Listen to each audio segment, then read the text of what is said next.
Good morning, everybody, and it's wonderful to see you today. I'm thrilled that you have joined me on this beautiful snowy day, and there you go. So today, we're going to talk about how to not overreact or why we overreact to people who are very well-meaning. You know, the first time I remember that I ran across somebody's good idea that really wasn't helpful was when I was a kid. We had, hey Gretchen, nice to see you. We had two trees in our front yard that would drop a lot of leaves, and so in the fall we would, hey Kellyanne, in the fall, you know, you had to pick up the leaves. And one year when I was like 9 or 10, my dad had this brilliant idea. And if you know anything about me, I was terrified of my dad. Especially at the age of 9 or 10. And I didn't speak up and I didn't argue and we didn't have those sorts of communications. It's just not the way that it worked. You know, because I knew if I spoke up, it would be much more difficult for me. It was easier for me to just sort of go along and see how it would turn out. So the first big one that I remember was we have all of these leaves, hey Jeanette, on the ground. And my dad says, you know what? We should mulch the leaves this year. I want you to take the lawnmower and I want you to run over all of those leaves and mulch them.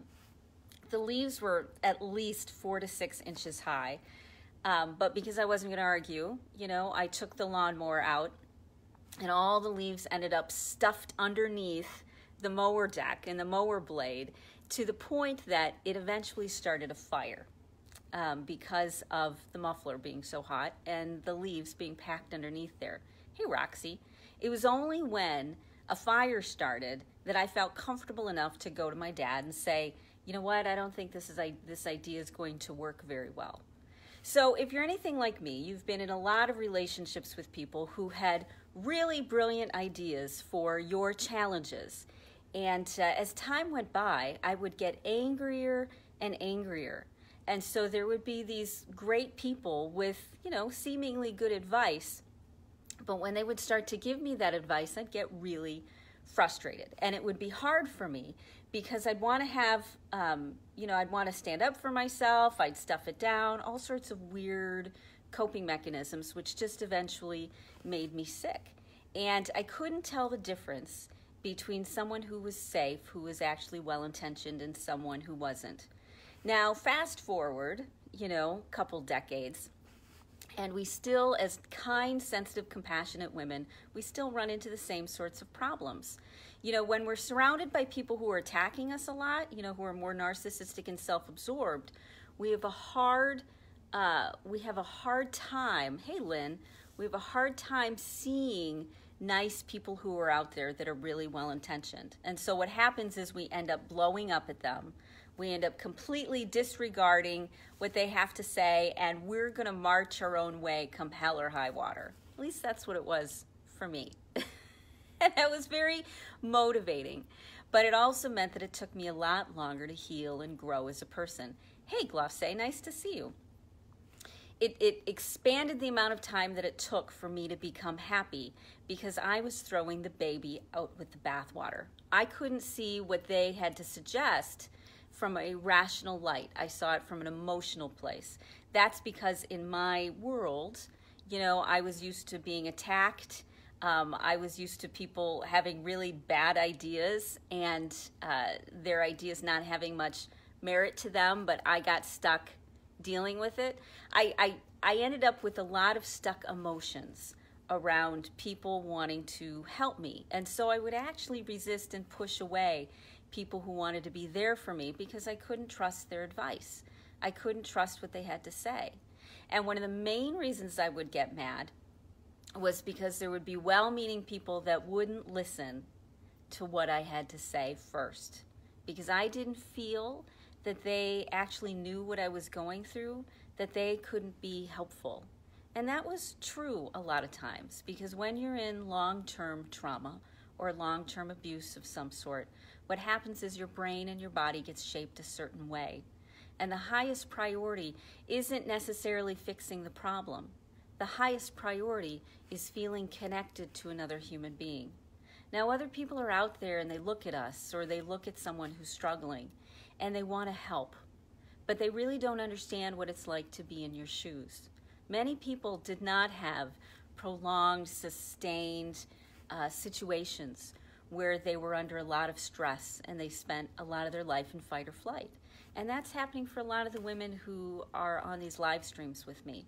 We've been strong, we've been resilient, we've been compassionate and understanding, but it's been hard to find people who could hear us, who could be present with us. And only every so often did we find somebody who didn't understand but wanted to understand. Those people are very, very rare. So how did I turn it around? How did I stop getting so frustrated when people would give good advice, well-meaning advice? This happened just recently. I've been working with a lot of coaches, and a lot of these coaches are male. And in the male mindset, it's kind of very uncomfortable for them to be present with someone's emotions. So instead, they want to kind of throw a fix at it and run away. Even a lot of coaches, they want to miss the message, they want to miss what you're saying and what you're feeling and the expression, and they just want to give you a solution kind of so you'd go away. Now, this is normal. This is what people do, and it's okay. The way that we solve it for ourselves is we actively cultivate people in our lives that understand where we're coming from, that understand what it's like to be pressured and to be stressed until our whole body changes, who understands what it's like to be in our shoes, to be underneath that level of fight or flight or freeze or faint the majority of the time. So when someone gives good advice, it's okay to get frustrated. But the way that I handle it is, first of all, I pause. Hey, Dana, nice to see you. First of all, I pause before I respond to anything, because I understand that they aren't coming from the same place that I am. They don't know what I need. They don't understand what I need. And so their advice is going to be strictly from their point of view, trying to make themselves feel better. And that's okay, because that's what people do. But I've cultivated people that I can talk to, who do understand where I'm coming from, who I can express to. And so all of those feelings of the thousands of times that you were told to shut up, that you were told that your idea was bad or didn't have value. You know, when you were told that I know what's right for me, and so this is what I'm doing. Those are the emotions that are behind us, that are kind of stuffed when someone comes along and says, you know what you need to do? This is just what you need to do. If you would just let go, if you would just detach, if you would just follow my advice, everything would be fine. People are like that. That's what they do.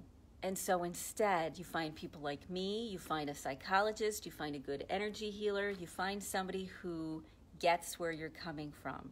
And after you're heard, and you eventually get good at hearing yourself, so you don't need someone else as much. You're good at hearing yourself, hearing your own emotions, letting them move through you, letting them flow, so that you can get to the other side where you say, oh, that's really interesting that they would say that. Clearly, that's something that they've struggled with a lot. Clearly, that's something, hey, Lynn, that is deep in their psyche that bothers them. Because many times the advice that people give you is advice based on their own experiences, on their own pain, on things that they wished they had done differently. It's not based on a realistic evaluation of the situation. If we're expecting people, normal, regular, everyday human people, to rise to that occasion, we're probably going to be disappointed. So instead of, as a mentor of mine would say, and is in the Bible, I actually like this line, surprisingly. I'm not a Bible sort of person. But it's about don't throw your pearls before swine, which means that you get to save your love and your vulnerability and your pain and your emotions and your issues for the people who are really willing and able to listen to you. For everybody else, you get to give them just the amount you want to give them. I had a friend who would collect stamps, and he wanted to develop a new relationship with someone who sold stamps in another country. So what he did is he gave the man a small order and saw how the man fulfilled that order. Did he do a good job? Did he do a bad job? Was he on time? Was he efficient? So he vetted him. He gave him some hoops, and he did this like 3 or 4 times, doing slightly bigger and slightly bigger orders so that he could get a read on the person. Is this someone that I want in my life? Is this someone that I want to be vulnerable to? When I was in my deepest emotional upheaval, I would talk to everybody. I was desperately searching for someone to listen to me, but the majority of people can't.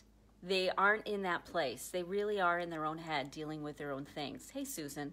So they're going to give good advice based on their own hurts and their own feelings and trying to feel comfortable and not be triggered as fast as humanly possible. And so you can look at them and know that's where they're coming from. And a nice way to turn it around is to be grateful that they would share something that's so personal. It's inadvertent. They're not doing it purposely. They don't know they're sharing it with you. But they are sharing with you something about them that is very, very vulnerable. And it's important for me to respect that. Not necessarily give them my heart, but to respect that. And many times when people give good advice, and we thank them for it, thank you, I really appreciate that you want to help me out here, they're more able then to hear what you're really saying. You can kind of come back and say, you know what, this is what I was trying to say. This is where I was coming from. Hey, Carrie. And then the relationship gets intimate. The relationship gets deeper because you didn't react. You paused. You dealt with your own emotions with the people that could help you deal with them and could hear you, even if that hearing you is you hearing you.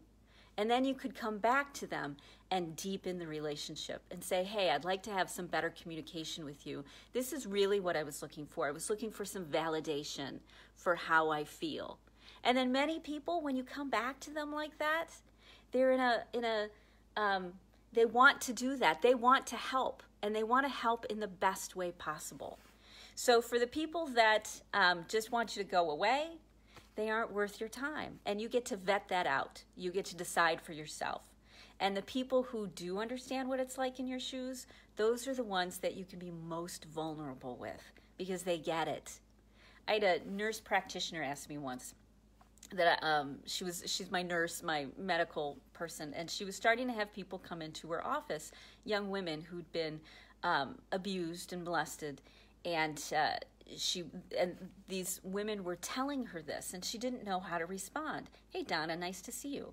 And I said the best way to respond is to be neutral but compassionate, to be present, to listen to what they have to say because they're sharing something that's very deep with them. So there's lots of wonderful, good-hearted, well-meaning people out there, and they're going to give you advice based on their own experience. And that's cool. Your job is to find a way to deal with any of the stuffed emotions that they trigger by giving you that good advice. Look at the advice for what it is and pull out the nuggets that you can, because their wisdom really is based on experience. Their wisdom really is based on their life experience. And when you can put aside, when you can move through the energy that they bring up, you know, of that you're a failure, or you should be ashamed of yourself, or you're never going to make it, or why should you bother, or you'll never be good enough. You know, when those voices come up, those are okay. They're processing through, they're moving through, you're moving the energy. It's okay.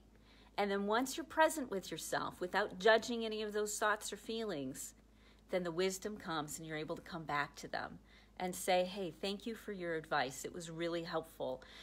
This is what I'm looking for right now. Are you able to help me with this?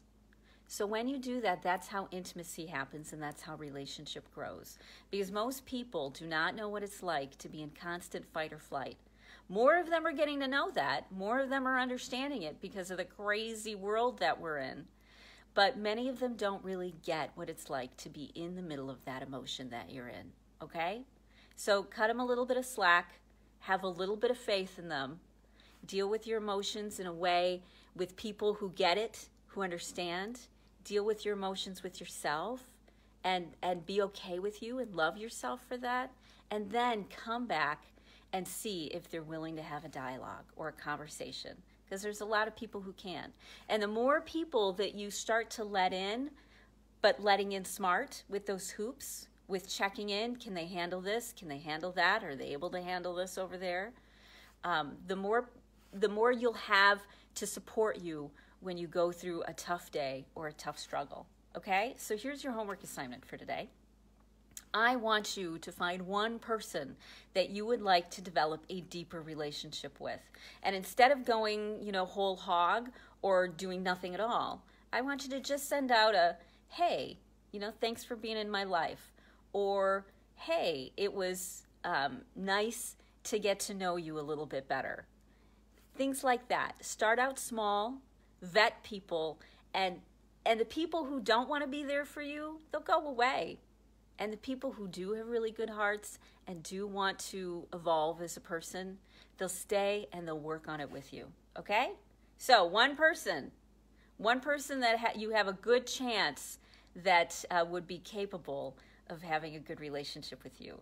And the more people you have in your life that you have good relationships with, the happier and healthier and more evolved that you become. Okay? Cool. So that's it. I'll see you tomorrow. Have a great rest of your day. And don't forget to like, love, share, comment on other people's comments, or reach out if you want to do a coaching, program with me, or if you want to work one-on-one, or just need to vent a little bit. Okay? Talk to you later.